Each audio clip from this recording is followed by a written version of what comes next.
আমাদের প্রধানমন্ত্রী একজন উপদেষ্টা আছেন, ডাক্তার জাহিদুর রহমান সাহেব।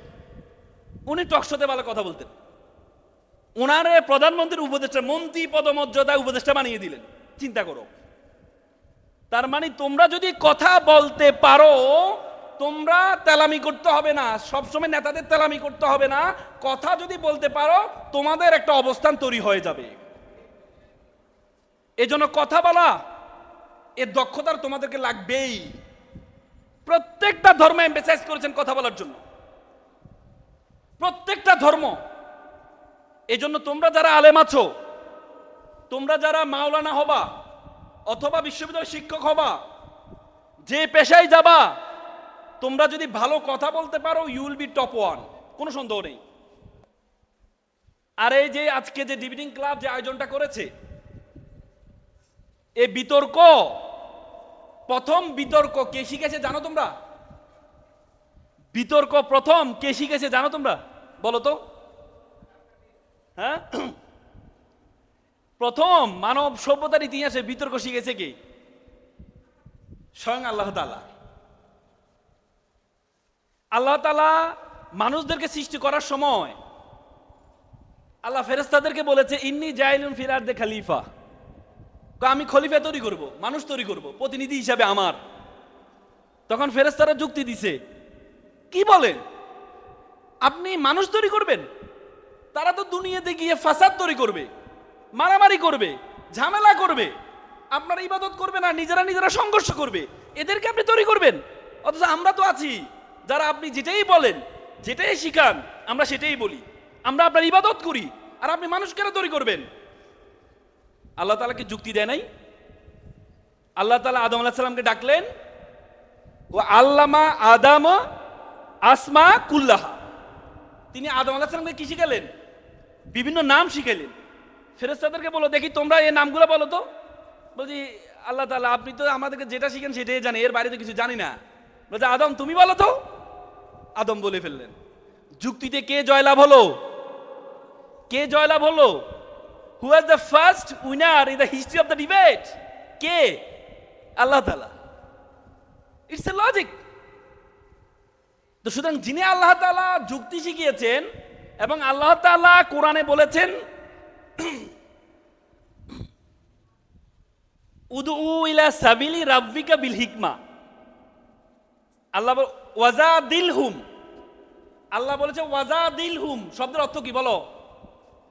ওয়াজাদিলহুম শব্দের অর্থ কি? এই মাদ্রাসা শিক্ষার্থীরা, ওয়াজাদিলহুম শব্দের অর্থ কি?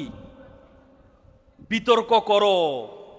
এটা কিসের আমর নাকি ইম্পারেটিভ সেন্টেন্স ব্যবহার করেছে আল্লাহ তাআলা এখানে? ওয়াজাদিলহুম, বিতর্ক করো, বিল্লাতি হিয়া আহসান, অতি উত্তম পন্থায়। আল্লাহ তাআলা এখানে সুপারলেটিভ ডিগ্রি ব্যবহার করেছেন, তাফজিল ব্যবহার করেছেন নাকি? তার মানে আল্লাহ তাআলা আদেশসূচক শব্দ ব্যবহার করেছে, তোমরা বিতর্ক করো বিল্লাতি হিয়া আহসান, অতি উত্তম পন্থায়। আল্লাহর আদেশ মানবা না? আল্লাহর আদেশ মানবা না? মানবা কিনা বলো? তাহলে কি করতে হবে? মুসা আলাইহিস সালাম আল্লাহর সবচেয়ে প্রিয় নবী ছিলেন। মুসা আলাইহিস সালাম যা বলেছেন আল্লাহ তা মেনে নিয়েছেন। মুসা আলাইহিস সালাম বলছেন, আল্লাহ আমি আপনাকে দেখতে চাই, আল্লাহ সেটার ব্যবস্থা করে দিয়েছে। মুসা আলাইহিস সালাম বলতেন, হে আল্লাহ আমার মুখে জড়তা আছে, আমি ভালো কথা বলতে পারি না। তিনি সবসময় একটা দোয়া পড়তেন, রাব্বি শাহলি সাদরি ওয়া ইয়াসসির লি আমরি ওয়াহলুল উকদাতাম মিন লিসানি, হে আল্লাহ তুমি আমার জিহ্বাকে সাবলীল করে দাও। ও আকি হারুন, আমার ভাই হারুনকে তুমি নবী বানিয়ে দাও, কারণ আমার ভাই হারুন খুব সুন্দর কথা বলতে পারে।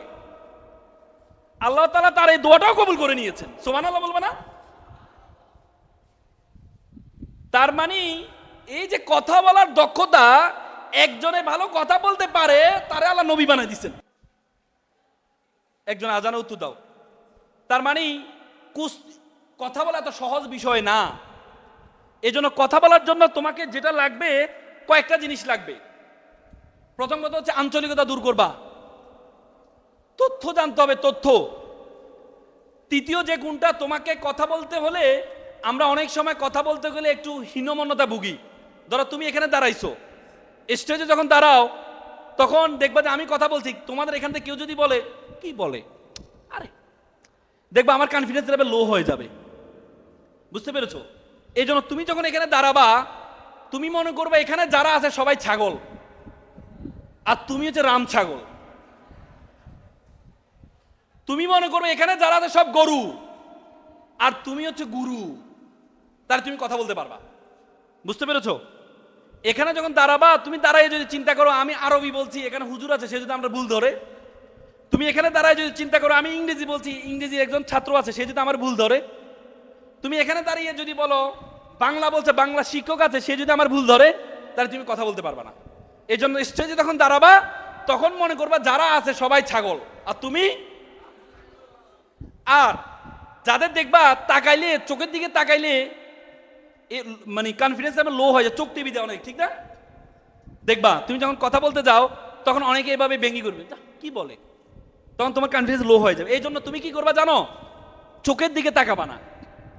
আমার মনে আছে আমরা ঢাকা বিশ্ববিদ্যালয়ে, আমি সূর্য সেনে ছিলাম, সূর্য সেন হল ভার্সেস রোকেয়া হলে একটা ডিবেট ছিল, প্রীতি ডিবেট ছিল। তো ডিবেটটা ছিল হচ্ছে রোকেয়া হলে, মেয়েদের হলে। তো মেয়েদের হলে ডিবেট করতে যাওয়া, দর্শক সব মেয়ে, বিতর্ক করতে হবে মেয়ের সাথে, কারণ ছেলেরা তো মেয়েদের হলে যেতে পারে না।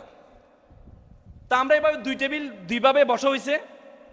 আমার সাথে আমার একটা বন্ধু ছিল, ও মাদ্রাসা থেকে, ও কাওমি থেকে পড়ছে, ও হচ্ছে হুজুর আর কি, পাঞ্জাবি পরা থাকে সব সময়। একটা মেয়ে, ও যখন বক্তব্য দিতে দাঁড়াইলো, একটা মেয়ে তারা চোখ মেরে দিছে, মানে কনফিডেন্স লেভেল লো করার জন্য। আমরা জানতাম না সে পরে এত বড় ভালো বক্তব্য দিয়েছে, খুব খেপে বক্তব্য দিয়েছে। তা আমরা ভাবলাম যে সে তো এত ভালো বক্তব্য দেয় না, আজকে এত ভালো বক্তব্য কিভাবে দিল। পরবর্তীতে ওই মেয়েটা যখন বিতর্ক করতে দাঁড়াইলো, আমার হুজুর বন্ধু তারে চোখ মেরে দিছে, চোখ মারা টেবিলের নিচে এবার মাথা দিয়ে রাখছে আর হাসে। এই মেয়ে খুব ভালো ভিতর, এই মেয়ে দাঁড়ায় খালি মানে স্পিকার, মানে এই মেয়ের কত হচ্ছে, আমি পর্দা করি না, আমি শাড়ি পরি, আমি চোখ মারতেই পারি, কিন্তু একটা হুজুর কেন আমার চোখ মারলো। এই মেয়ে 3 মিনিটের মধ্যে 1.5 মিনিট খালি মানুষ স্পিকার।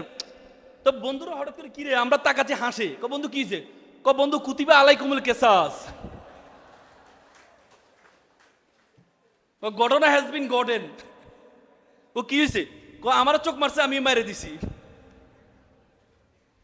তো এই জন্য তোমরা যখন কথা বলতে যাও, তখন চোখ মারার একটা পসিবিলিটি আছে, যারা ইনিশিয়াল ডিবেটার হতে চাও। এই জন্য তাকাবা কোথায় জানো? কপালের দিকে। কপাল কোথায়? কপাল না, কপাল কোনটা বলো তো? গাল। কবি একবার লিখছে না, লেখার দরকার ছিল কপালখানি ভিজে গেল 2 নয়ন জলে, লিখে ফেলছে কপালখানি ভিজে গেল 2 নয়নের জলে। অন কপাল কিভাবে উপরে, চোখের পানি উপরে কিভাবে যায়? অন কবি মানুষ একবার লিখলে তা কাটতে পারে না, তো পরের লাইন লিখছে পা দুখানেই বাধা ছিল গাছের ঢালে।